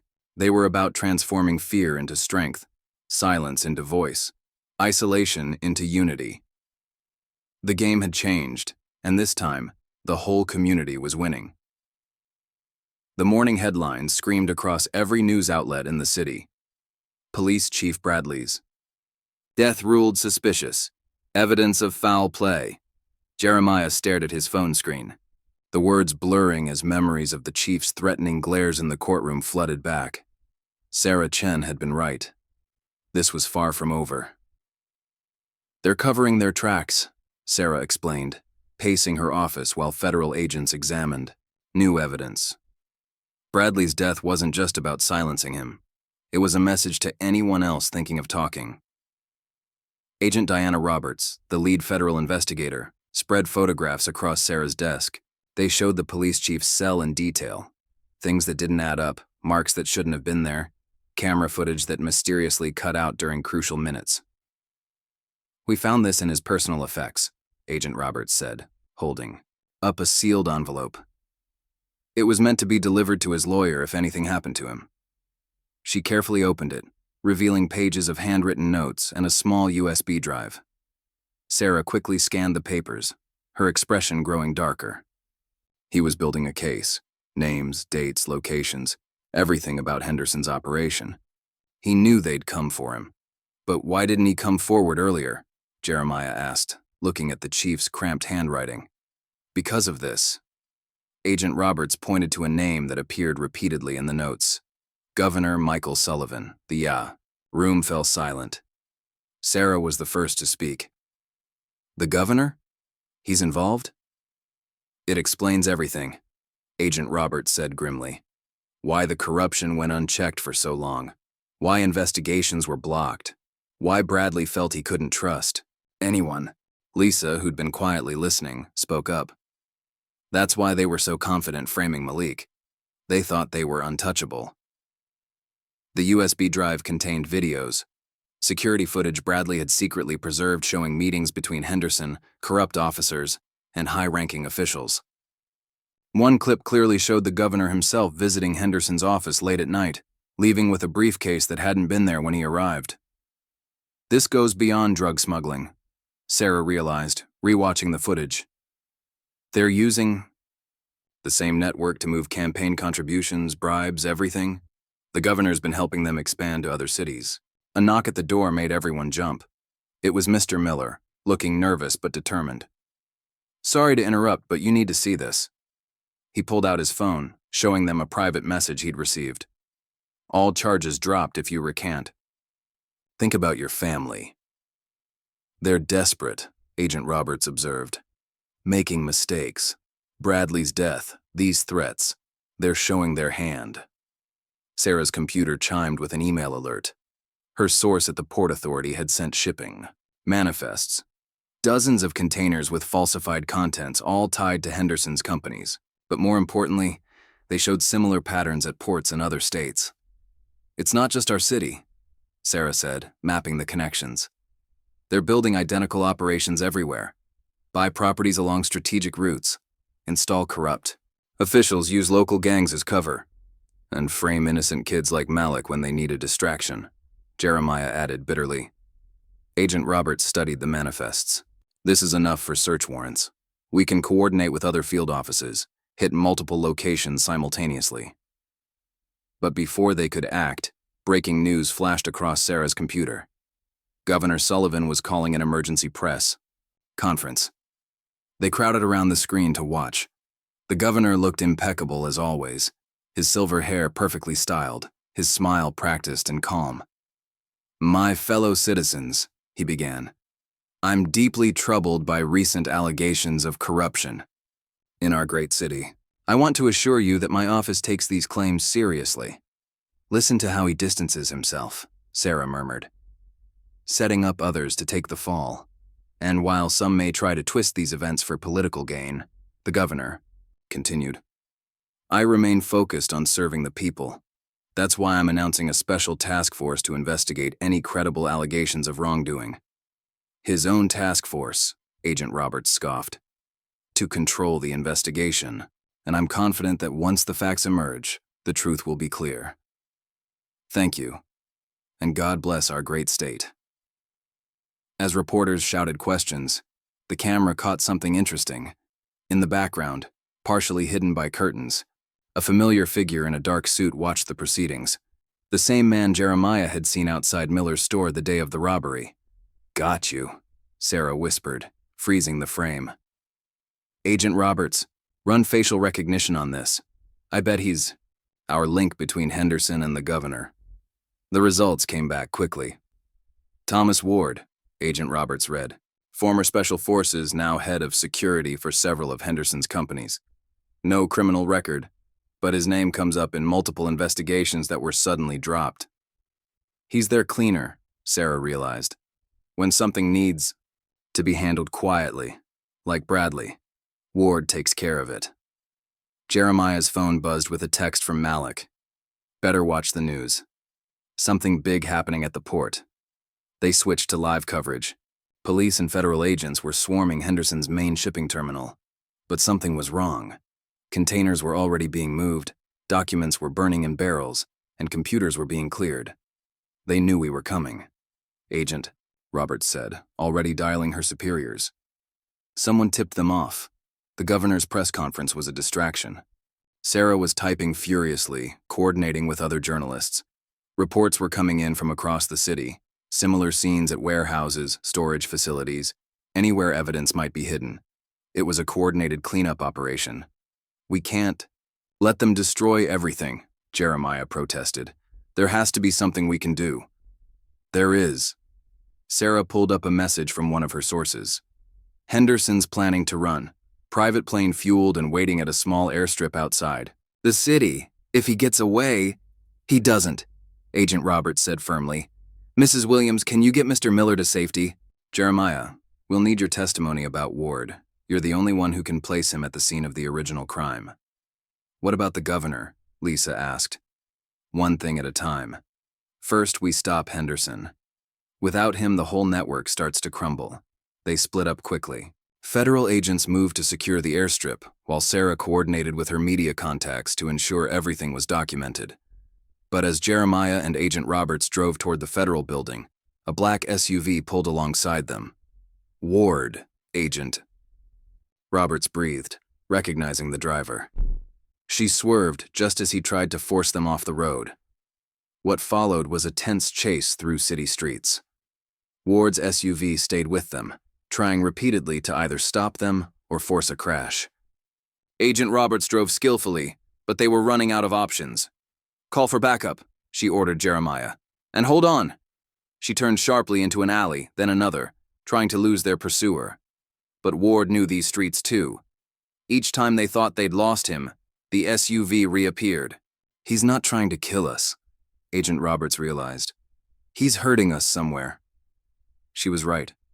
They found themselves forced toward the abandoned industrial district, where empty warehouses created a maze of blind corners and dead ends.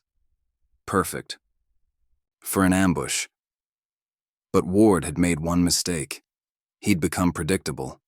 Agent Roberts waited until he tried to force them down a particular street, then suddenly braked and spun the car around. Ward's SUV shot past them, and now they were the pursuers. "Backup's almost here," Jeremiah reported, hearing sirens in the distance. Ward must have heard them too. He accelerated, taking increasingly desperate chances, until finally he misjudged a turn. The SUV clipped a concrete barrier and flipped, sliding to a stop against a chain-link fence. By the time they reached the wreck, Ward was gone. But he'd left something behind. In his haste to escape, he'd dropped a phone. Agent Roberts quickly secured it in an evidence bag. "This could be better than catching him," she said. "These types of guys, they never delete anything. They're too arrogant." She was right. Ward's phone was a treasure trove of information. Messages, photos, coordinates, all documenting the conspiracy's operations. Most importantly, it contained detailed instructions about the cleanup operation, sent directly from Governor Sullivan's private number. Within hours, everything changed. Federal agents, now armed with irrefutable evidence, moved simultaneously across the city. Henderson was arrested trying to board his private plane. Ward was caught trying to flee by boat. And the governor, watching it unfold on television, was confronted by state police in his own office. "Stay with us," Agent Roberts told Jeremiah as they watched the arrests. "Until this is over. They still have people out there, and you're still our key witness." But something had shifted in the city. As news of the arrest spread, more people started coming forward. Other communities reported similar patterns of corruption and false arrests. Other journalists began finding connections to criminal operations in their own cities. The story grew bigger than any one witness or testimony. It became about something larger, about what happens when people refuse to be silenced, when communities stand together against corruption, when truth finally overcomes fear. Late that night, Jeremiah sat with Sarah in her office, watching her update her evidence board one last time. The red strings now stretched beyond their city, connecting to other places where the same pattern was being uncovered. "You know what's remarkable?" Sarah said, stepping back to survey the board. "None of this would have happened if you hadn't spoken up that day in court. One person's courage changed everything." "Not one person," Jeremiah corrected her. "All of us together. You with your investigation, Mr. Miller with his recording, Agent Roberts believing us, my mom standing by me, Malik staying strong. Everyone played a part." Sarah smiled.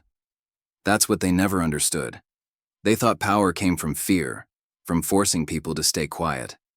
But real power comes from people standing together, speaking truth, refusing to be afraid." Through the window, they could see the city lights twinkling. Somewhere out there, corrupt officials were spending their first night in cells. Evidence was being cataloged, investigations were expanding, and communities were beginning to heal. The conspiracy had been vast, reaching to the highest levels of power, but in the end, it had been broken not by any single piece of evidence or dramatic revelation, but by the cumulative courage of ordinary people who decided that truth mattered more than fear. "What happens next?" Jeremiah asked, thinking about all the lives that had been touched by this. The people wrongly imprisoned, the communities terrorized, the families separated. "Justice happens next," Sarah replied. "Real justice, not the kind they twisted to serve their purposes. It won't be quick or easy, but it will be real." Outside, a police car drove past, one of the good ones now, part of the department's reformed patrol units. Its presence no longer inspired fear, but a cautious hope that things really could change. The city would never be the same. But maybe, Jeremiah thought, that was the point. Maybe it needed to change, needed to face its shadows and heal its wounds and learn to stand together. The conspiracy had been deep, but the truth had run deeper. And in the end, that had made all the difference. The police radio crackled with encrypted transmissions as Agent Roberts' car sped through the pre-dawn darkness. Jeremiah sat in the back seat, his heart pounding as he clutched his phone, on which he'd just captured the most dangerous conversation of his life. 2 hours earlier, he'd been asleep when Sarah's urgent call came in. "We found the police chief's final recording," she'd said, her voice tight with tension. He wasn't just documenting corruption, he was recording a meeting between Henderson and the governor. They were planning something big, something happening tonight. Now, as streetlights flashed past the car windows, Jeremiah replayed the events that had led them here. After receiving Sarah's call, he'd gone to the abandoned warehouse where she'd tracked Ward's phone signal. Hidden behind old crates, he'd recorded Ward's conversation with Henderson's remaining lieutenants, their plans to destroy evidence, eliminate witnesses, and flee the country with millions in laundered money. "How much time do we have?" Jeremiah asked, watching Agent Roberts navigate the empty streets. "The governor's private jet is scheduled for takeoff in 90 minutes, she replied, checking her watch. "But first we need to secure that recording and get it to the federal prosecutor. Without it, we can't stop them legally." Lisa, sitting in the front passenger seat, turned to look at her son. "Are you sure about what you heard? About the journalist?" Jeremiah nodded grimly. They'd taken Sarah. The conversation he'd recorded made that clear. She was being held at a remote facility, interrogated about her sources, her evidence. They planned to make her disappearance look like an accident, just like Chief Bradley's suicide. "Turn here," Agent Roberts commanded suddenly, cutting the headlights as they approached a private airstrip on the city's outskirts. Security cameras swept the perimeter, but she'd already disabled them remotely. "Remember the plan. We get in, secure the recording, rescue Sarah, and stop that plane. The rest of my team will handle the governor's security detail." They parked behind an old hangar, using its bulk to shield them from view. Other federal agents were already in position, waiting for the signal.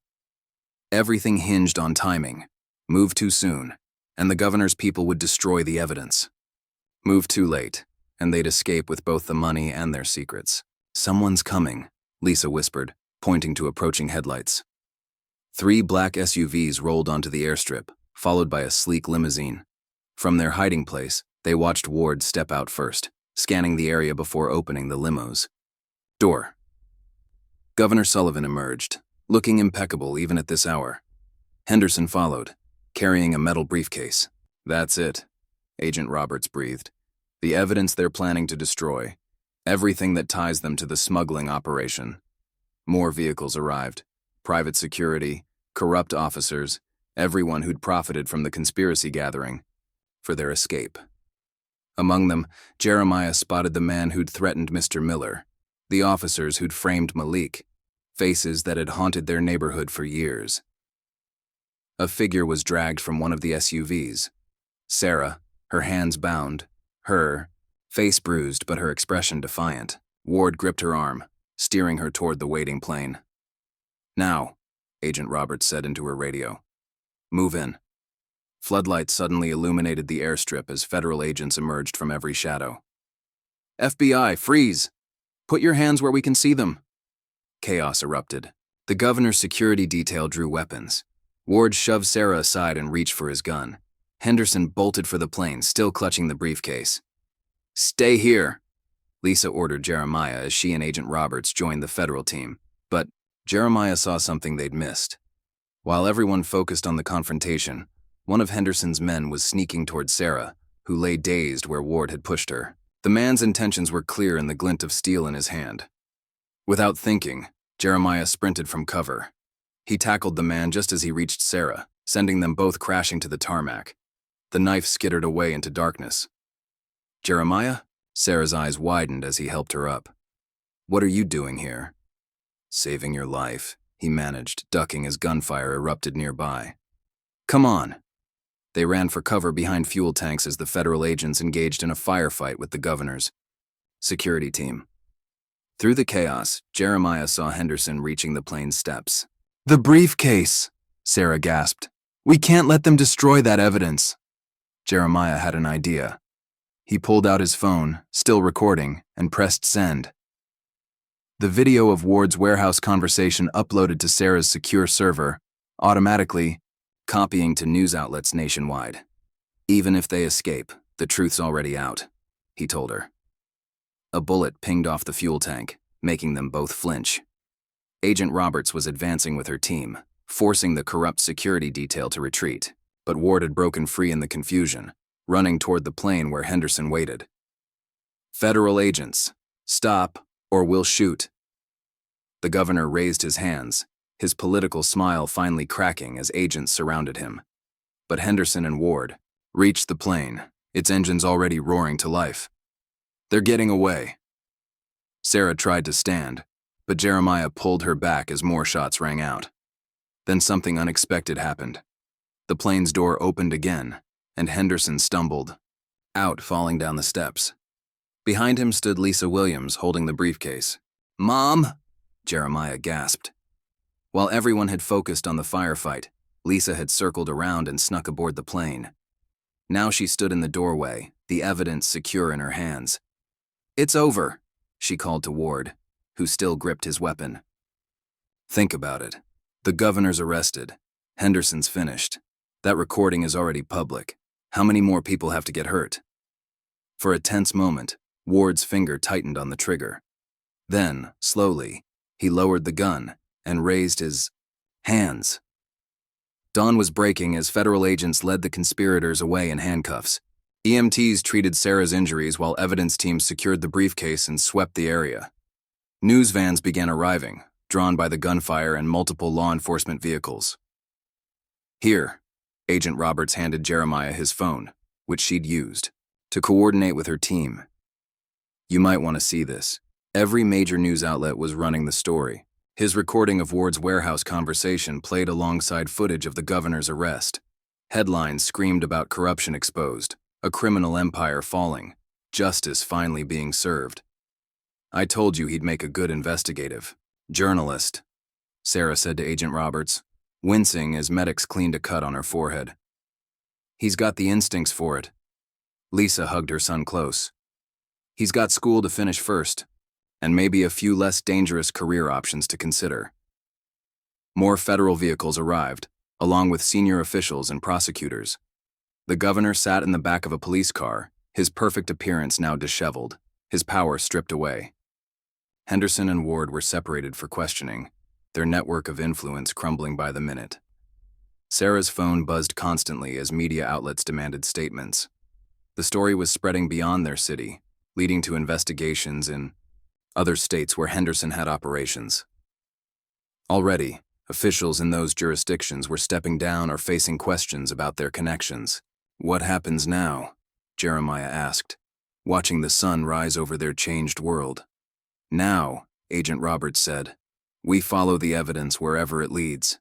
Every false arrest, every corrupted official, every dirty deal, it all gets exposed. And people like Malik get justice." As if summoned by his name, Malik and his family arrived at the airstrip. They'd been watching the news and came to support their friends. Malik hugged Jeremiah fiercely. "Man, when I said you should speak up in court, I didn't expect all this," Malik joked, gesturing at the aftermath of the confrontation.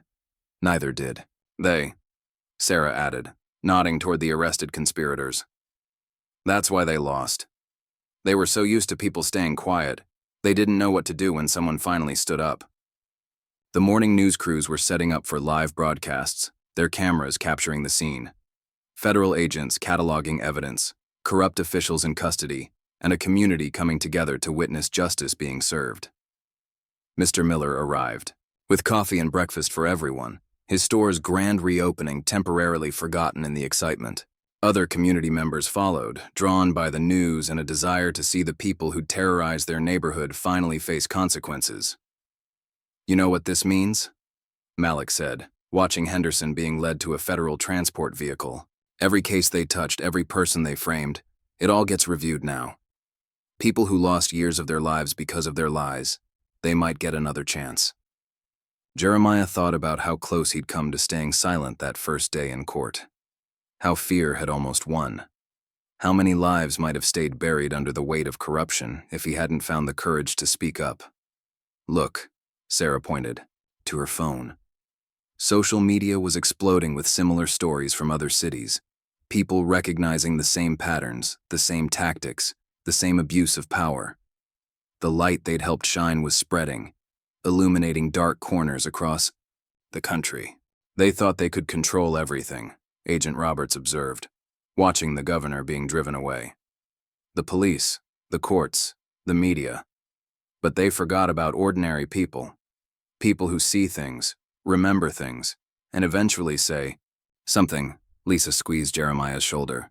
Not so ordinary, she said softly. It takes extraordinary courage to stand up when everyone else is afraid. The morning grew brighter as more community members arrived.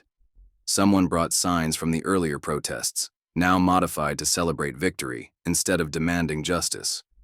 Children played while their parents shared stories of how the corruption had touched their lives.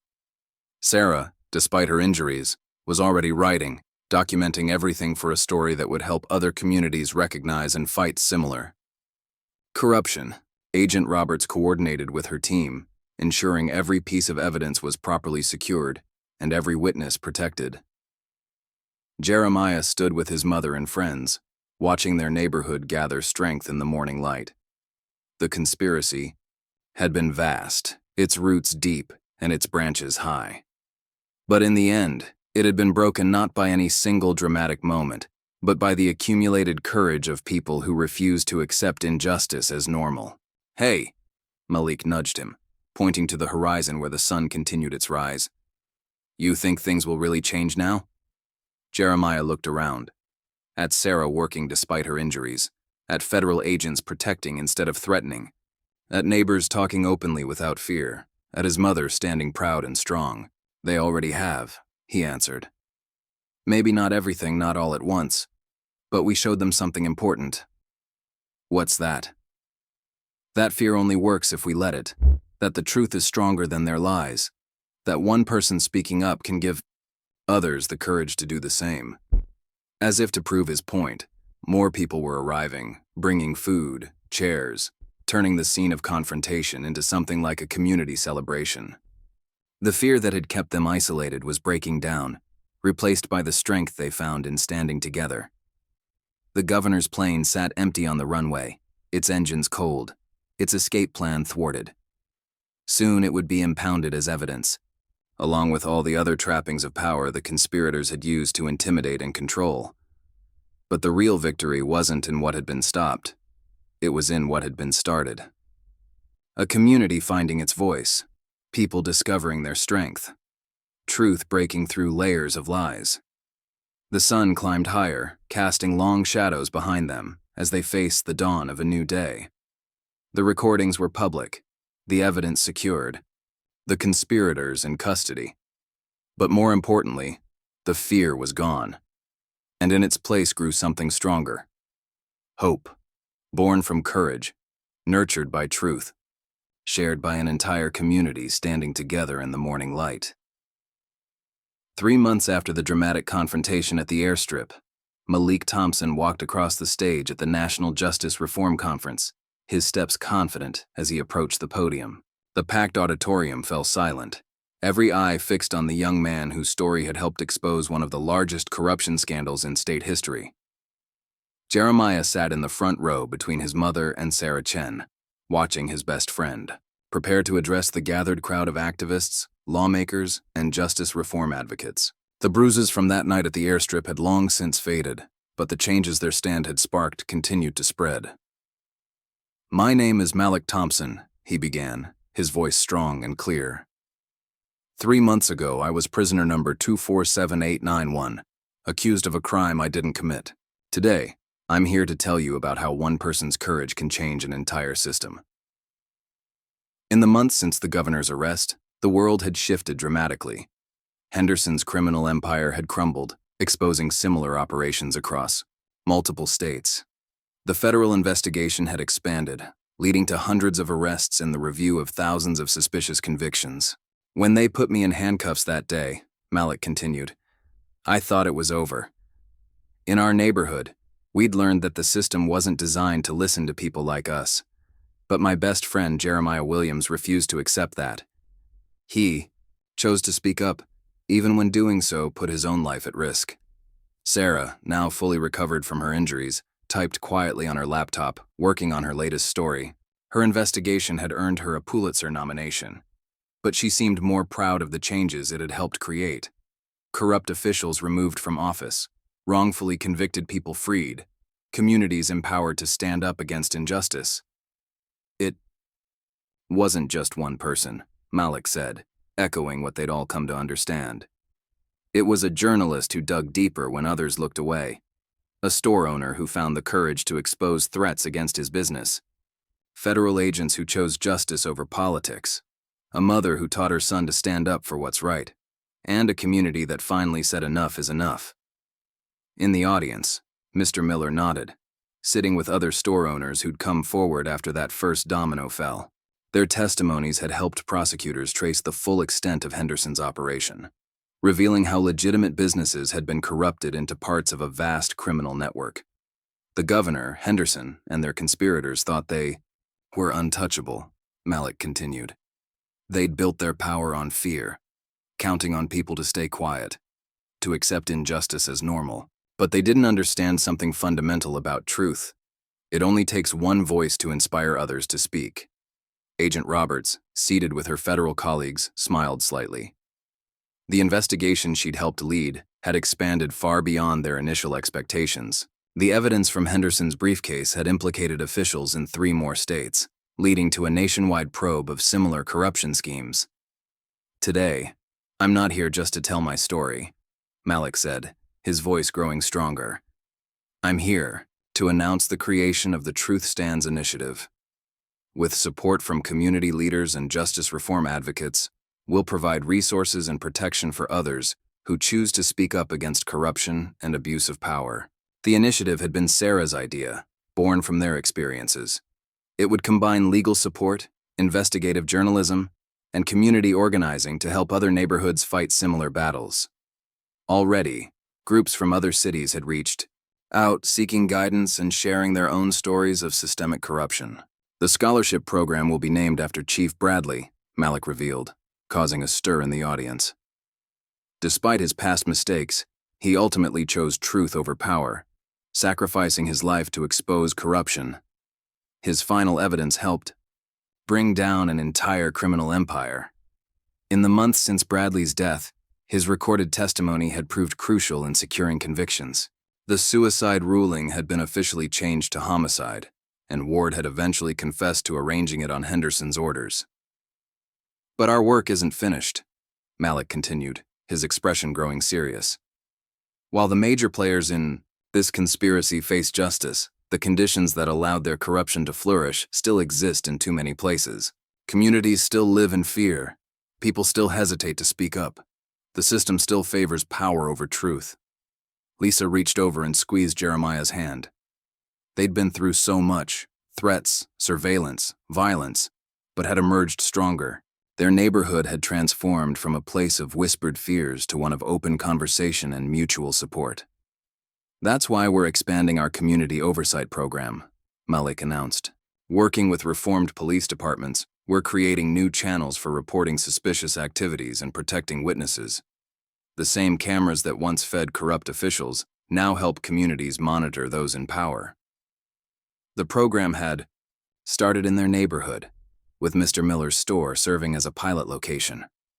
Now it was spreading, giving other communities tools to prevent corruption from taking root. Even some former officers, disgusted by what they'd discovered about their superiors, had joined the effort. Education is also crucial, Malik said. We're developing programs to help young people understand their rights, recognize abuse of power, and find safe ways to speak up.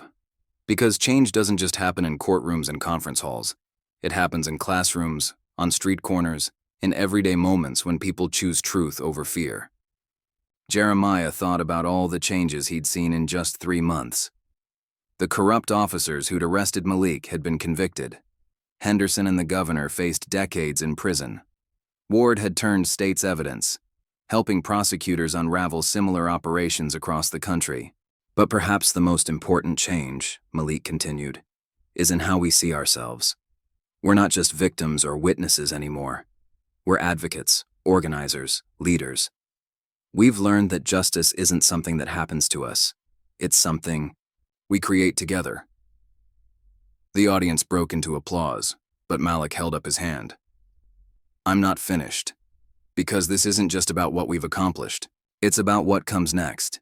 Every week, we hear from more communities facing similar struggles, more people finding the courage to speak up, more evidence of corruption being exposed. Sarah had needed to hire additional reporters just to keep up with all the tips and leads flowing in. Her initial investigation had opened floodgates, with people across the country recognizing similar patterns in their own communities and choosing to act. The Truth Stands initiative will ensure they don't fight alone, Malik declared. We'll provide legal support, media connections, and community organizing tools. We'll help protect whistleblowers and witnesses. We'll make sure their stories are heard and their evidence reaches the right authorities. In the audience, Jeremiah spotted familiar faces from their neighborhood.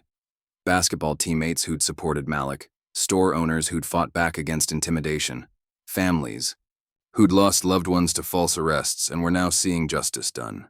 But most importantly, Malik said, his voice softening with emotion, we'll remind them of something powerful. No one who stands up for truth stands alone. Behind every whistleblower, every witness, every person who chooses courage over fear, there's a community ready to stand with them. The standing ovation lasted several minutes. As people rose to their feet, Jeremiah saw tears in his mother's eyes. Sarah had stopped typing, watching Malik with proud satisfaction. Agent Roberts nodded approvingly, knowing that community support was often more effective than witness protection programs. After the speech, they gathered in the conference center's atrium. Community leaders from other cities crowded around, eager to learn from their experience. Journalists requested interviews. Lawmakers promised support for reform legislation. Did you ever imagine this? Malik asked Jeremiah quietly, taking a break from the crowd. That day in court, when you first stood up? Jeremiah shook his head. I just knew I couldn't let them send you to prison for something you didn't do. Everything else, it just grew from there. Like ripples in a pond, Sarah added, joining them, one act of courage inspiring others. One truth leading to more truths. One community showing others what's possible. Lisa brought them coffee, her pride evident as she watched the crowd discussing plans for change. You boys have started something important, she said. Something that can't be stopped by threats or intimidation anymore. Because it's not just about us now, Malik agreed. It's about everyone who's ever faced injustice and felt powerless to fight back. Everyone who's seen corruption and thought they had to accept it. Everyone who's been afraid to speak up. Through the conference center's windows, they could see protesters gathering peacefully outside another courthouse in another city, inspired by their story to demand investigations into their own local corruption. The ripples continued to spread. You know what's really changing? Jeremiah observed. It's not just the systems or the laws, it's people. They're not afraid anymore. They're finding their voices, supporting each other, standing up for what's right. Sarah nodded, already thinking about her next story. That's what Henderson and the governor never understood. They thought power came from making people afraid, but real power comes from people choosing not to be afraid anymore. The afternoon. Sun slanted through the windows, casting long shadows behind them, but illuminating their faces as they looked forward. The path ahead wasn't easy. There would be more battles, more corruption to expose, more communities needing support. But they weren't the same people who'd started this journey. Jeremiah wasn't just a witness anymore, but a voice for change. Malik wasn't a victim, but a leader inspiring others. Sarah wasn't just reporting stories, but helping create new ones. Lisa wasn't just a protective mother, but a symbol of courage for other families. Together, they'd shown that truth could overcome fear, that justice was possible if people stood together. that one person's courage could light the way for others. The ripples of that first moment in court continued to spread, touching more lives, inspiring more change, creating more hope. As they watched the sun set on another day of positive change, they knew their work wasn't finished, but they also knew something else, something powerful that gave them strength to continue. No matter what challenges lay ahead, truth would always stand, as long as people stood together to defend it. The future was bright with possibility, not because the darkness had been completely banished, but because they had shown others how to light their own way through it. And that light, passed from person to person, community to community, would continue to grow stronger with each new voice that chose to speak up, each new heart that chose courage over fear, each new spirit that chose to stand for truth. What would you risk to stand up for what's right? If this story moved you, hit that like button and subscribe for more powerful tales of ordinary people finding extraordinary courage. Share it with someone who needs to be reminded that one voice, speaking truth, can change everything. Leave a comment below about a time when you chose to stand up, because every story of courage deserves to be heard. Remember, in a world where injustice often seems too big to fight, it only takes one person to show others what's possible. Sometimes, that person could be you.